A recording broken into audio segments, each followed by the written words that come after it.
How are you? Hi, good. Thank How are you for you? being here. I'm Of Adriana course. Molina, and today I'm going to interview Tanya, and I'll go ahead and let you, give a brief description of your background and your career. Perfect. So, thank you for having me. My name is Tanya. I am currently founder and chief operating officer at Founders Agency. We're an indie agency. We're about 3 years old right now. I previously was at Ogilvy and Mather for about 7 years. And a couple of years ago, we decided to start an independent advertising agency. um, really because we wanted to try something different. We wanted to kind of try independence. And yeah, started 3 years ago. Today we're working with Netflix, we work with Snapchat, we work with American Express, we work with the Heineken Group, we work with Hornitos Tequila, we work with who else? Just tons of different brands that have hired us to do their creative and strategy. So you have a really good perspective of having more of a corporate and actually agency side, and also managing like as a CEO and Hmm. co-founder. So you have a Hmm. awesome perspective. So let's get started. So one of my questions was, when strategizing for digital campaigns, is your Hmm. objective always to reach virality, or is that like depends on the campaign? It really depends on the campaign. I think that if you reach a viral success, obviously it's something great if the message that you wanted to come across really links to your brand.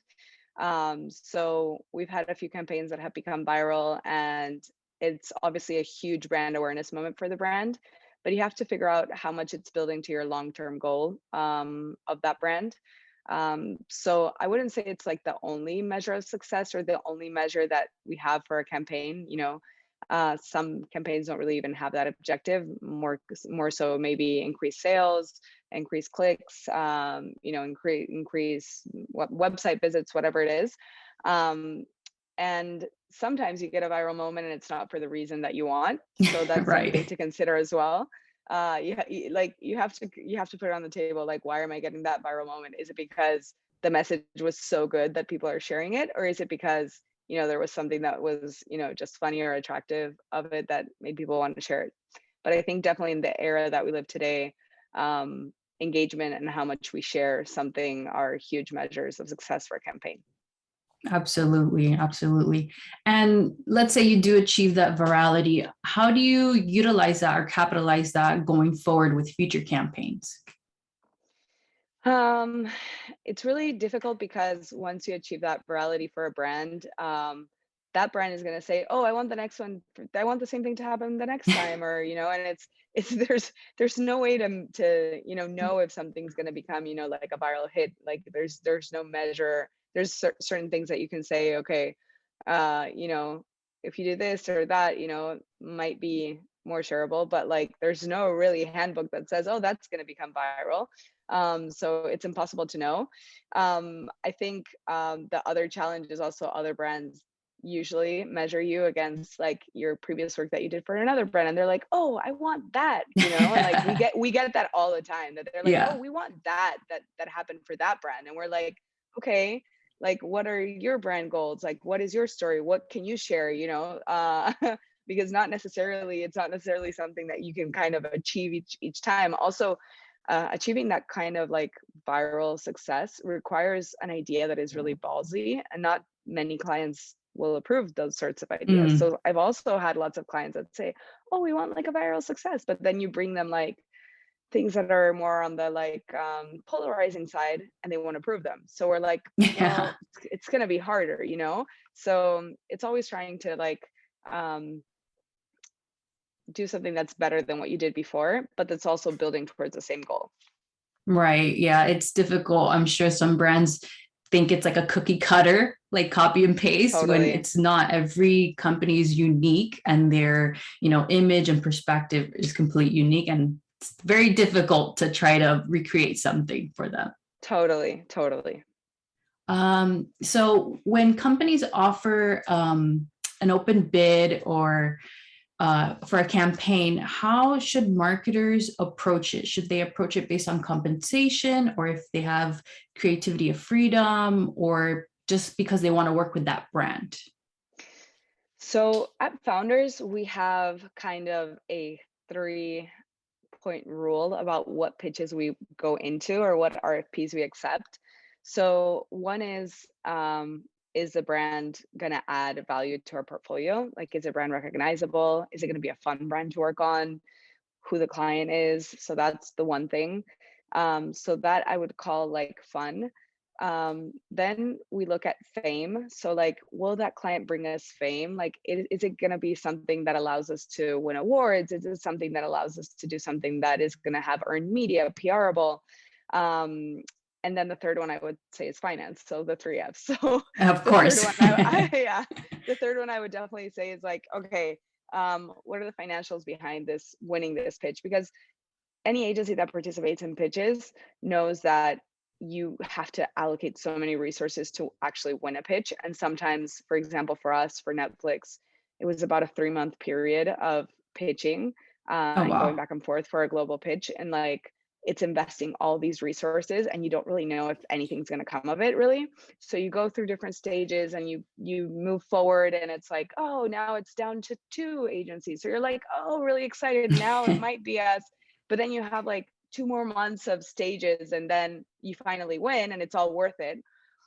But usually it's, out of 10 pitches, an agency will win 1, maybe 2, something like that. So we're an agency that really picks our pitches well. We try to keep our average down to like every 3 we win 2, like every 4 we win 3, something like that. Like we try and win a lot of pitches. So, and we try to not like participate in as many. Some agencies Mhm. just like pitch all the time. When we were at Ogilvy, we would pitch all the time. It was just like every single week it was a different pitch. And now we kind of like to focus on our current clients. And when we have a really good pitch, we'll be like, okay, is it going to be fun? Is it going to bring us fame? What are the finances behind it?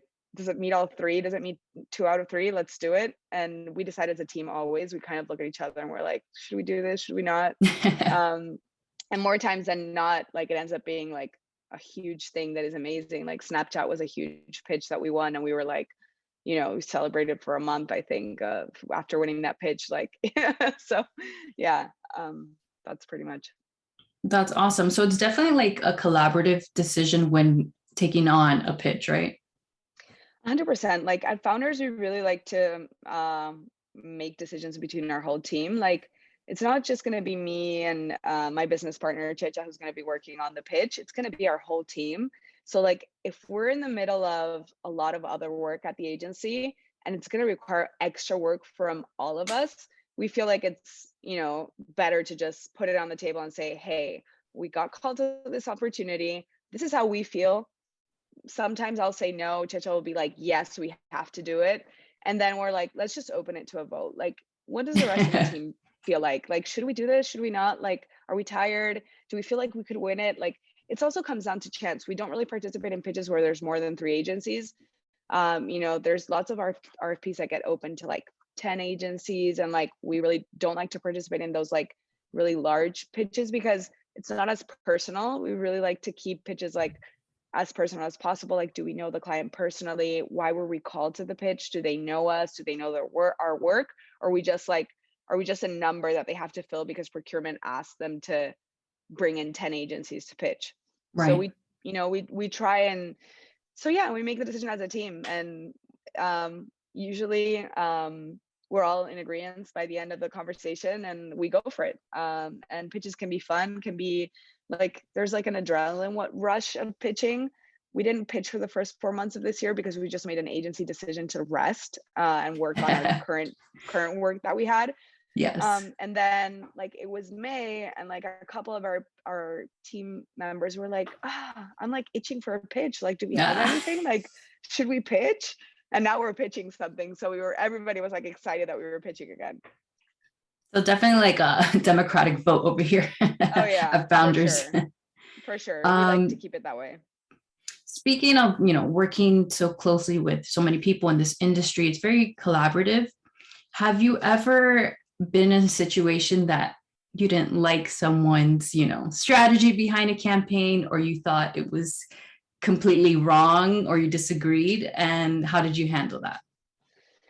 Um, I mean, I feel like you're never, no one, everybody at the table is never going to be like, oh, this is perfect. Like, I think a client hires you to push back sometimes. And I also think as a team, if we don't push back between each other, then what are we doing? Like, you don't really have an opinion. Like, if everything is always like, oh, this is perfect, this is perfect, this is Yeah. perfect, then, I mean, is it really perfect? Like, I think that that's when you have cases like, when everybody always asks themselves, like, who was sitting in the boardroom that approved the Pepsi campaign with Kendall Jenner? And like, I always Yes. go back to like, there has to have been an agency that didn't push back on that, or like somebody that wasn't heard, maybe.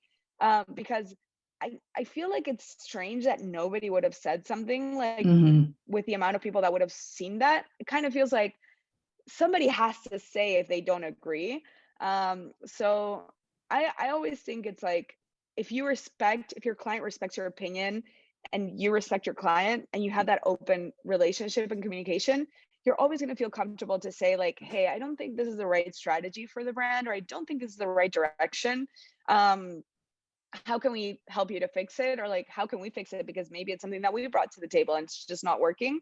So I think that like, um, that sense of, yeah, collaboration and like trusting each other is really Hmm. important to make things work for sure. Awesome. I love that perspective. And I feel like in this industry, definitely you have to trust the people you work with. 100%. Yeah. Like, I mean, I trust the team that I work with blindly, and like, I know that sometimes we can mess up, like anybody can mess up, Of but course. like, I definitely think that, you know, if we have a strong opinion about something and it goes against with whatever the brief or the client is saying, like, we'll just go and sit at the table, and that's what we're hired for too, like, I don't think Hmm. agencies are hired to just be like, yes, yes, we'll do that, yes, yes, yes, we'll do everything that you're telling us to do, because if not, they would have internal agencies, like they wouldn't hire like an external team. I think that's why external teams exist, because you're an external view of what's happening inside. So I really feel strongly that, it's good to push back when you have to. Right. And it's also so great because if you don't give up that little bit of control, you can't delegate to your team members. And that's going to Hmm. put more workload on you, and it's going to make you more stress. And you have to really trust them to do Yeah. the work. 100%. I think that's the biggest challenge that any person has, delegating, at least people with my personality, delegating and like just thinking like, oh, that's going to be done. But when you have a really great team, like you definitely like feel comfortable that you can go and do other things and like your team is taking care of that. And I think Founders has a really, really great team. So yeah. Are there any brands that currently have impressed you with their social media campaigns or engagement content, or even surprised you?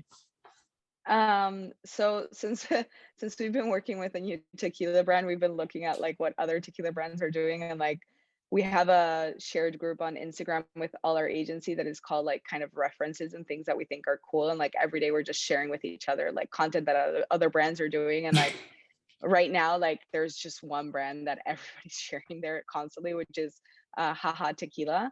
And I they love the they name.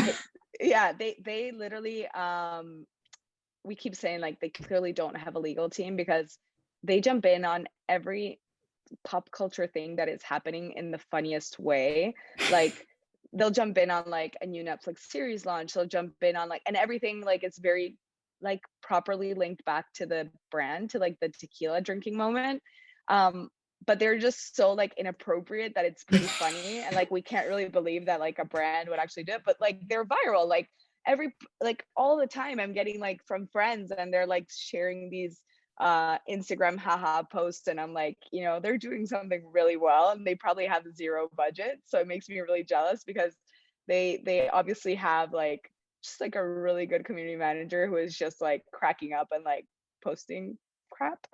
Yeah. So yeah, I think sometimes like brands with like the smaller budgets like do it even better, because they're kind of like they have to be smart, and like they're just witty and smart, and they just have witty, smart copies, and that's enough.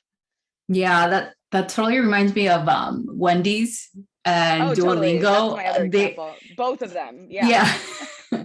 they Those would have have been my other two examples.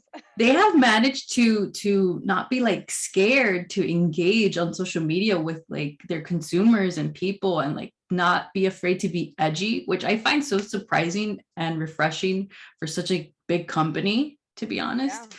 But that I'm totally. seeing more and more brands trying to do that approach. Yeah, I think that the Wendy's and Duolingo are like the benchmarks of community management right now. And Yeah. like everybody, like lots of clients go to you and say, like, oh, we want to be like a Wendy's, we want to be like a Burger King, we want to be like, but in reality, it also takes somebody at top that said, we're gonna skip like legal, we're gonna skip like we don't really care if we offend people here and then, like we don't really care. We're just gonna jump into all these different conversations, and a few of them are just going to become like viral sensations, and that's what they Mhm. do. Like every single day they're jumping into like pop culture moments, um and that works for them, and I think it's great. um it would be fun to see like how much that is actually turning into people going to Wendy's, or if Yeah. it's just like you and me saying like, oh, that's really funny and that's fun, and like me personally, it's not like I'm now eating Wendy's. I just think they're really funny how they're handling social media, which is fine. Like they're generating brand awareness, but like, are they generating conversion through that strategy? I don't think so. But like, they are somebody that people are talking about, especially in the marketing world, constantly, because they're just being very smart and witty with how they answer every single thing, what they tweet. And also, they do something that is really, really smart, which is like engage in conversations where it has nothing to do with Wendy. So they'll like jump into tweets that have nothing to do with them, and they'll be on that thread, and somebody will like screenshot it and be like, what the fuck is Wendy's community manager doing here? And it's like hilarious. So I think that's like something that's really smart that they're doing. Yeah, I think I've seen them jump on a few of Elon Musk's tweets, Oh which is yeah, i surprising. mean I mean, they're like offering Elon to buy Wendy's for X amount, and like when Yeah. he was buying Twitter, like they just do all these random things that are hilarious, and people are constantly like, that's smart, that's funny. But it definitely is interesting to kind of analyze like what is the return on investment in engaging, or is that their just goal overall to, build word of mouth, be viral? I think they It's probably have like a dual goal. Obviously, any fast food restaurant chain is like looking obviously to increase their sales, not only to increase their word of mouth, but in the long term, they're generating that top of mind. So like when you're at an airport and like there's three places open, maybe you'll be thinking like, oh, I just saw that Wendy's is there. That's yeah. hilarious. I'll go and eat at Wendy's. So I think Yeah. that's like part of the strategy for them. I don't know how they would measure that return on investment, but I definitely think that in terms of like increasing their brand awareness, they've probably done really, really good in the last 2 years for sure. Oh, especially with the 444. I love that. And especially also with Gen Zs, like I think that's what the strategy is, like getting to the younger millennials, Gen Zs, like Hmm. the younger target groups. Yeah, I think that's the goal for them right now. Awesome. Um, how do you think the concept of branding has changed within the last 5 or even last 2 years? Um, I think that especially with how media is changing every single day, and how we went from 5 years ago, most of our advertising was consumed either in out of home, print, or TV. And today, I would say that most of our advertising is consumed on our phones. So, like, I would say that the way that we look at branding, the way that we look at advertising, the way that we look at how brands are speaking to us has changed drastically. And from investing on a $2 million Super Bowl commercial to, hey, I'm just going to do a 6-second reel on TikTok. Hmm. And that's going to cost me probably $10,000, and have an influencer post it. There's like a huge, huge, like consumer journey that has changed. Yeah. And I think brands have adapted to it, especially during the pandemic. Like these last 2 years, everything just became so much faster, so much more mobile, digital. Um, Streaming services are now going to add ads. Like every single day, we're going to see something different that is happening, which is going to generate a new touch point for consumers because you're not getting your eyeballs where you used to. Just look at out of home. Like for 2 years, people stayed home. So like billboards were empty. Mm. You know, how much were brands actually spending on the classic Times Square billboards? Like nobody Yeah. was going to Times Square. So like you had to like shift and change your strategies, right? Um, so yeah, I think there's been like a huge shift, and that's totally driven by the shift in media that we're all consuming every single day. And every day there's going to be something different, like the streaming services. Like that's going to be where we see most of our advertising moving forward for me, on Netflix, on Hulu, on Disney Plus, like because that's going to have ads. So that's where we're going to Mhm. see our ads. Like I don't know. I don't know if you watch TV anymore, but like I know I, I've cut the I cord long ago. I'm streaming only. exactly. So like, you know, 5 years ago, you probably had like DVR, you probably like watched shows, you probably like forwarded through commercials or whatever. And like, that's totally changed today. So it's ever changing. Absolutely. And that makes me actually think of, how do you feel about the metaverse? The I'm sure question of it's, the moment. yeah. How do I feel about the metaverse? I think there's a lot of hype around it. I still don't think that it's monetized properly. And I still don't think that there's enough brand, how do you say it, like accolade, or like in a, like I don't think brands doing stuff in the metaverse is building enough for brands right now. I think it's Mhm. just a gimmick, it's a stunt. If you look at Meta, like Facebook actually hosting events in the metaverse and having like 15 employees out of their 5,000 join, isn't that a sign that there isn't that much adoption rate really to the metaverse? Like, are people actually going to virtual events? Are people, I don't know, host of Quebra opens a metaverse bar, you know, are people going to that? Like, Mhm. I think it's just a stunt right now. I think we still have to see the impact of it. Um, there's somebody on our strategy team, Alma, that says, and I hear her strongly, that says that she doesn't think the metaverse is going to last much longer. And it's probably going to be like a bubble that bursts. And like, Mm. you can see that happening with NFTs right now. Like, it went from being like this hugely monetized commodity to now being something that people are like, oh shit, I bought something really, really expensive. And now it has zero value. Like, what happened? I was promised that this is going to like, it's going to be like the Bitcoin, it's going to be like cryptocurrency, and like it's not really happening that way. Mhm. Whether we have to wait and see what happens, you know, like 6 months down the line, I might be wrong, and like the metaverse is now like Yeah. huge and we're all on the metaverse and like we all have our avatars. But I think right now it's like a phase, a facade. Like it's like the new stunt. I don't think like anything's going to happen with it, honestly. I agree with you, because especially coming a little bit out of the pandemic, we've already been virtual for so long that we're craving like actual interactions. We want to go out. We don't Totally. want to be on the computer, and especially wearing Totally. those what's it The called? Oculuses. Yeah. Yeah, that you have to adjust your eyes for. Yeah. That you have to buy, by the Yeah. way. You have to spend $300 on them, so it's not even like an inclusive marketplace yet. It's not something like the internet where you just go on and you're experiencing the metaverse. Hmm. No, like if you want to experience it for real, you have to, you know, have your headset, you have to so I still think like we're years away from that actually being a thing. Yeah, we actually did a poll in my cohort, and a lot of people didn't see it being successful. But ironically, I believe someone has purchased property in the metaverse already, which was, I mean, I know a lot of people. I know agencies that have purchased property to have their agencies in the metaverse. I know clients that have done it. I I mean, they think see it as an Gucci is actually investment. offering clothing for the avatars. Yeah. Yeah. I mean, some It's, brands are really into it, and like maybe it's working for them. mm.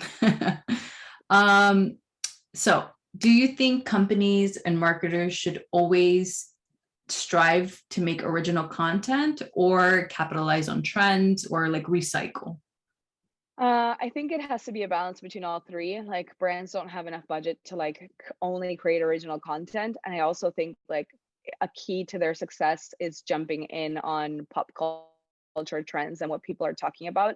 If you're not in the day-to-day of what your target is talking about, you're probably not going to have their attention, because that day something happened and they're focused on that. So I do think that brands need to strike that balance between their original content, jumping on trends, and you have to jump on trends, because if not, you're seen as old school, Yeah, you know, stale. you see sale. Exactly. That's the perfect word. So yeah, you definitely have to do that. And then recycling. I mean, there's brands that recycle really well. I mean, Coca-Cola, Nike, like they've recycled concepts and ads and like strategies that they had 10 years ago, and that really works for them. Um, like revamping, but they're iconic brands, like Apple too, you know, Hmm. like those are brands that Yeah. are iconic and that people like are kind of like, oh, you know, like nostalgic about seeing something that, you know. So I don't think all brands can like play on recycling so much, but like some brands can do it really successfully. Yeah, it's become so a part of the brand and people associate Mm-hmm. it that if they deviated from it, people are going to be shocked. Mm-hmm. Totally. Um, so just a little bit more into your career history. What's some advice you wish you had when you began your career? Uh, I think it would have been good to have kind of a mentor that would have taken me down earlier in my career, um, pushing me to experience more creative accounts. I didn't really, my first couple of years in advertising, I didn't really love it because I didn't get to experience like, you know, fun brands. And I think one thing that I would recommend with for anybody that's going into advertising would be um try early on in your career to like be exposed to as many industries as possible. Like, you know, you keep learning every single day. That's what I love about advertising so much, because every day it's like a new brand, a new industry. It's like some I've never done that before. Like, you know, I had never worked for a streaming service before Netflix. So I'm learning so much about their business and how they do things. So I think that's like, you know, really important. Like making sure early on in your career that you're exposed to like lots of different brands, industries, and like surround yourself with people who are gonna um help you become more successful and are gonna you know, teach you and take you along the way with them. I think that's the key early on in any career. If you're like not surrounded by, you know, the correct teachers, mentors, etc., it's a lot harder. And how do you suggest people find, these mentors? Sometimes you don't have the best support system where you're located. Do you suggest like reaching out, networking, LinkedIn? Yeah, definitely networking. I mean, I think internships are the key to, you know, building a career. Um, you know, starting at an agency as an intern can be like the best way to get to know potential people that could mentor you in the future, and not necessarily you're not necessarily at that agency a couple of years down the line, but I think, you know, it can be a great way. Um, at least for me, my mentors have come from like previous jobs, and like I still keep in contact, and even though they're not even from the current industry, like they still serve as like, you know, great people to consult when, you know, I have, you know, something that is burning my mind, or like I don't know Yeah. how to solve it. So like I definitely think that as you grow in your career, like you get put in front of different people that you might feel connected to. And yeah. Awesome. And how do you learn new skills or stay up to date? I feel like marketing's changing so much. There's so much to absorb and learn. How do you personally? Reading, the best thing you can do is read, at least in advertising, like reading the trades. So like all the ad age, ad weeks, you know, every single morning, just seeing what other brands are doing. So I think that's the way that you can keep most up to speed, like knowing what that campaign that went out today, you know, what did that other agency do? What did, you know, you have to know what everybody else is doing. I think that's the best way. And obviously, like if you have time, which is not my case, but like podcasts, online courses, Mm, like, I'm dying to do something that is more along the lines of learning more about the metaverse and like how that we just recently did a whole course at Founders about what it would entail to like do something for a brand in the metaverse, and like taking the time to do that, I think is, the way to keep growing and learning. absolutely. And I know we're almost done, but last question. Any other advice for new marketers like myself? Uh, I would say know where you want to build your career. Pick a place because you like the culture. Pick a place because you're going to be not one more person in a bunch of 300 people. Mhm. Um, because it'll it'll take you longer to stand out, and it'll, I think, like in somewhere where maybe the culture is more aligned to your values and like, what you want to do. I would start there and not waste many other years somewhere where you potentially are not aligned with the values, because at least in my case, when you look back, although you feel like you've learned a lot from that place, you kind of feel like you had some really good years well spent somewhere that, you weren't really building towards what you believe in or what you wanted to do really. So yeah, I think that's really important. Awesome. Thank you so much, Tanya. I really appreciate you taking the time out of your day. And I really love chatting with you. And thank you so much. Love chatting with you too. Thank you so much for having me. I appreciate Have a good day, it. okay? Thanks, you too. Bye Bye. bye.